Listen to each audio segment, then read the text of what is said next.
Today we are going to start our physical education chapter number 3, that is respiratory system. Okay. So now, as the respiration is concerned, so every human beings or every living organism respire in one or the other way. Human beings respire through lungs, whereas frogs respire through the wet skin, and fish respire through gills. So any of the living organism needs a respiration. Without the respiration, the living organism cannot exist, right? So that is why we say respiration. What is respiration? It is a physical process. We can see the respiration, right? We can feel the respiration, and also we can see. How can you feel the respiration?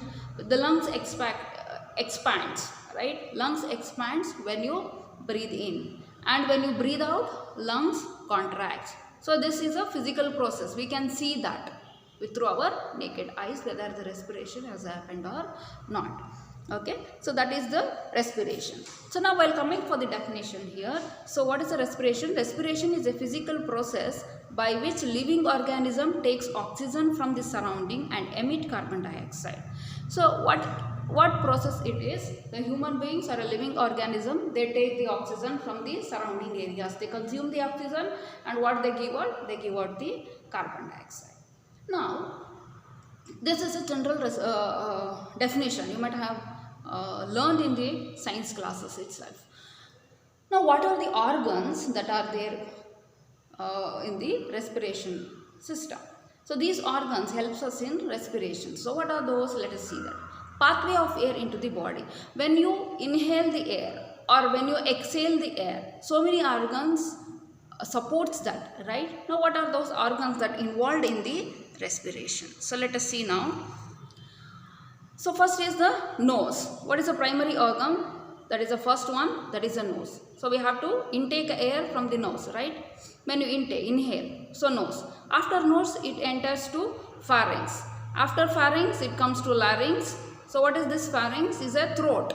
When you inhale the air, so take a deep breath, you can feel from the nose, it enters the pharynx, that is a throat.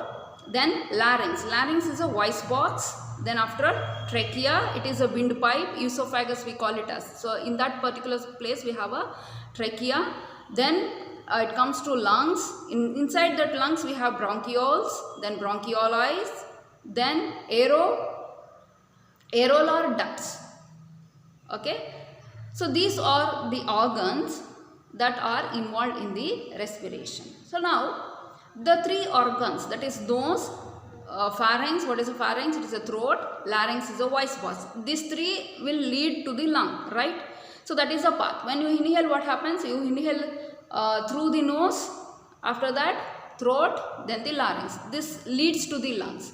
And remaining, this trachea, bronchi, bronchioles, aerolar ducts or alveoli, this from 4 to 7, these organs are present within the lungs. Okay.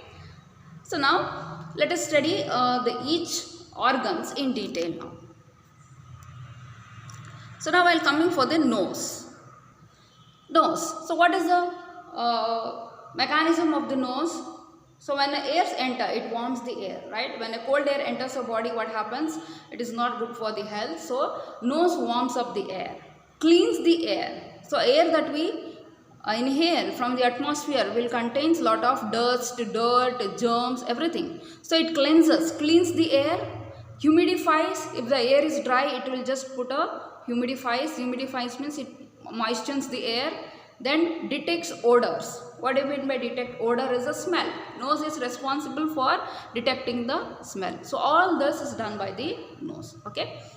Next is the pharynx. The throat extends internal nostrils to the lung. So they extend this internal nostril to the lung. Internally it goes through that. So that is a pharynx, is a throat. Then larynx, as we discussed, it is a voice box, and it is cartilaginous chamber. In the neck we have a voice box. In the middle of the neck, while you speak, you just keep your finger while speaking. So you can feel the vibration, like, yes. While swallowing the food, this glottis and epiglottis will be there, which act as a flapping, because when we consume the food, the glottis opens, and when we inhale the air, epiglottis opens. Like that it happens, right? So it helps in swallowing the food also. Next, these things comes inside the lung. So what is that? Trachea. It is a windpipe that divided into right and left. I will show it to you in the diagram. Then the lungs. Human beings breathe through nostrils with the help of a lungs, right? So when you enter, when you inhale the air, it enters into the lung and lung expands. The respiration by lungs, all the organisms which respires, that breathe through lungs, it is called as what kind of respiration? Pulmonary respiration. We'll see that in the diagram. So you can see from the diagram here, when you inhale, so this is a nasal cavity, that is a nose. So when you inhale, what happens? It enters, the air enters. So first we find it is a pharynx. You can see here pharynx, that is a throat. Afterwards you will get a larynx. This you can feel, keep your fingers and you can feel the larynx there. It is a voice box. So this is a voice box. After that, where it enters, glottis will be there. So glottis will be opened when you inhale. Epiglottis will be opened when you inhale the air. Now when the air enters the lung, again this trachea is divided into two forms. What is that? Left lung, right lungs. Yes, two divisions are there. So inside that lung, again there is a branches called as a bronchioli. So this is the entire lung. This is a trachea is divided into two. So this is a lung. Then bronchioles act as a air sacs. Air sacs you can see in the dotted form. There are alveoli. They will call it as a alveoli. That is a alveolar ducts. So which helps in the act as a air sacs which stores the air. Then these are the ribs. Okay, that covers the lung. And this is a diaphragm which covers. These are the bones that covers the lung. So this is how it happens. So enter to the nose, then pharynx, larynx, epiglottis will be opened. Then it reaches the trachea, that is two. It is divided into two. The air blows in. Then air sacs contains to purify the air. It contains only oxygen. Remaining it will go out. Okay. So in the next class we will study about the structure of the lungs.